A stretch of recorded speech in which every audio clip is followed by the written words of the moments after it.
Hi, I'm Steven from the Slack team, and I'm going to show you how to create audio and video clips in Slack. Clips let you share ideas and updates that can be watched at any time, so teams across time zones can stay on the same page. Let's say you need to walk someone through the latest version of a project. Instead of scheduling a meeting, create a clip and they can watch whenever they'd like. Simply open the conversation and click the camera icon in the message field. Next, you have the option to turn the camera off or to share your screen.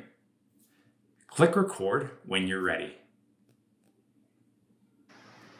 Hey all, I want to record this quick clip to give you an update on the project. That way you can watch whenever's convenient for you. Once you're finished recording, click stop recording. You can select a thumbnail for your clip here if you'd like. Next, click done. Then just hit enter or click send to share the clip with your teammate. And that's it. Check out our other videos or visit slack.com/help to learn more. Thanks for watching.